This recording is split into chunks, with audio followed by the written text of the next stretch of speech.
Fala galera, eu sou o Thiago, você tá no Música Curiosa e anteriormente aqui no canal a gente já contou a história da música, mas vocês sabem como ela é contada nas mitologias? Hoje a gente vai contar em uma delas, que é a da mitologia grega, que inclusive foi quem deu o nome de música à música. Se você quer saber um pouquinho mais sobre isso, fica aí que a gente já conta.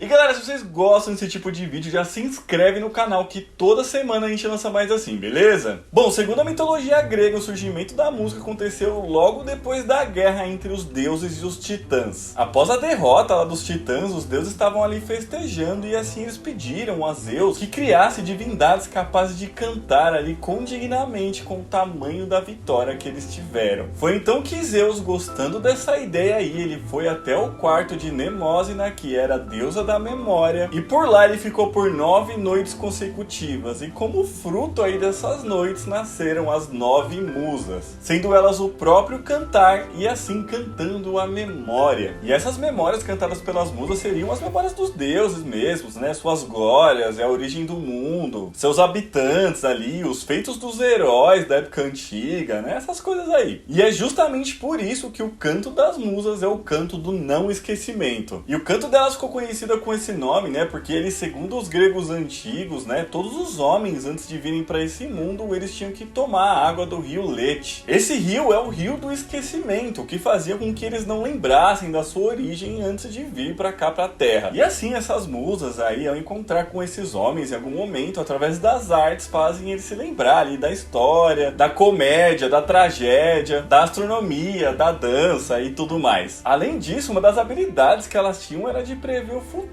que era uma coisa que poucos deuses conseguiam fazer. E além disso, elas também tinham o dom de banir a tristeza e a dor. E até por isso mesmo, era muito comum lá na Grécia Antiga acreditar que o talento e a criatividade ali, ele não era proveniente dos poetas e filósofos, mas sim que vinham das musas e não dos homens. Assim, esses homens eram sempre inspirados pelas musas e eram capazes de criar grandes feitos, sendo elas as tais musas inspiradoras. Elas viviam no Monte Helicon com aquele que virou seu líder, que foi o deus Apolo e que também foi o criador da lira. Isso porque com eles elas permaneciam jovens e belas eternamente, e foi justamente com ele que elas aprenderam a cantar, tendo vozes ali muito agradáveis e melódicas, e com muita frequência elas cantavam em coro. É por causa delas que a palavra música foi criada, né? Vindo lá do grego da palavra music, que significa atividade que provém das musas. Uma outra curiosidade é que a palavra museu tem a mesma origem, com a palavra grega moseion significando templo das deusas. Mas elas não inspiravam somente a música, né? Elas governavam as 7 artes liberais, que eram divididas ali entre o trivium, né? Que era a gramática, retórica e dialética, e o quadrivium, que era a aritmética, geometria, astronomia e a música. Lembrando que para os gregos antigos, tá? A poesia e a música era meio que a mesma coisa, até porque todas as poesias eram cantadas, então era meio que uma coisa só. Então, né, apesar de todas elas serem meio que deusas da música aí, como elas tinham outras artes, outras coisas que elas governavam, cada uma era meio que a inspiradora de uma delas. Foi o famoso poeta grego Hesíodo, que viveu entre os anos de 750 e 650 anos de Cristo, o primeiro a dar o nome a cada uma das 9 musas e também as suas funções. Ele dizia que um dia ele estava caminhando e teve um encontro com elas, né? Então elas contaram ali a origem de tudo, e foi assim que ele se tornou um poeta. E era justamente por isso que ele sabia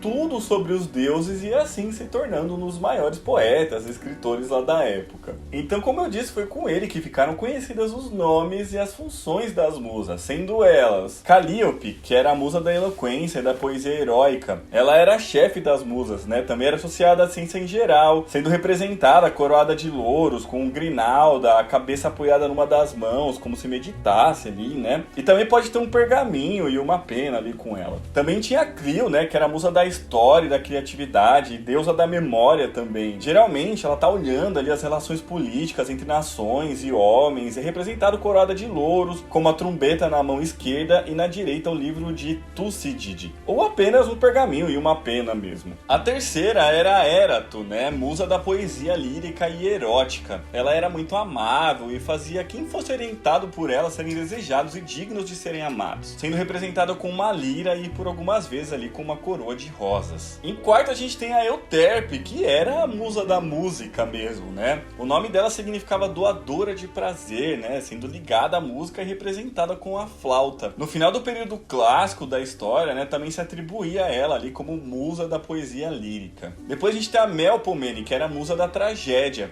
Ela era conhecida como aquela que é melodiosa, né? E apesar de seu canto alegre, canta a tragédia mesmo. Ela é representada com a máscara trágica daquela de teatro, né? Com botas de couro, faca ou um bastão na mão. E a coroa dela é feita de cipreste. Em sexto, a gente tem a Polínia, né? Que era a musa da poesia sagrada. Também era considerada como musa da geometria, meditação e agricultura. Ela era muito representada com um ar pensativo, usando uma túnica e véu, com instrumentos agrícolas e também musicais. Também tem a Terpsícore, que era a musa da dança, e o nome dela significa literalmente a que se deleita na dança. Ela sempre é representada sentada com uma lira e era tida como a mãe das sereias, né? E até por isso que as sereias cantam. Em oitavo a gente tem a Thalia, que era a musa da comédia e da festividade, e ela era festiva, é claro, né? Ela era sempre representada com uma máscara cômica, também daquela de teatro, e também podia usar ali uma coroa de Hera. E por último a gente tinha a Urânia, né? Que era a musa da astronomia. Ela também era considerada a musa da matemática, de todas as ciências exatas. A representação clássica dela é com um vestido azul e um globo terrestre com um compasso nas mãos. Ela também possui uma tiara de estrelas, que essas estrelas também podem estar em seu vestido em alguns momentos. E essas referências aí às musas, né, como sendo as inspiradoras e as donas ali dos verdadeiros dons dos artistas e poetas, são meio que trazidas à nossa sociedade ocidental até hoje, né? Isso vem ali, por exemplo, na ideia dos artistas serem vistos como gênios e excêntricos, como se fossem de fato aí inspirados por seres sobrenaturais, né, que nesse caso aí seriam as musas. E assim surgem essa ideia, né, de dom, talento aí da arte que a gente tem até hoje, né, como se o dom que aquele artista tem não é coisa desse mundo. Lá no período da Renascença, né, que aconteceu no século XV, as musas eram sempre muito representadas nas poesias, e os artistas ali eles justamente buscavam pela inspiração das musas para escrever, pintar, esculpir. E até mesmo nas poesias de Camões, né, a gente pode ver isso muito claramente, né, como nos Lusíadas, em que o eu lírico ele invoca ali as deusas, né, na parte em que ele fala: agora tu, Calíope, me ensina o que contou ao rei o ilustre Gama, inspira a imortal canto e voz divina.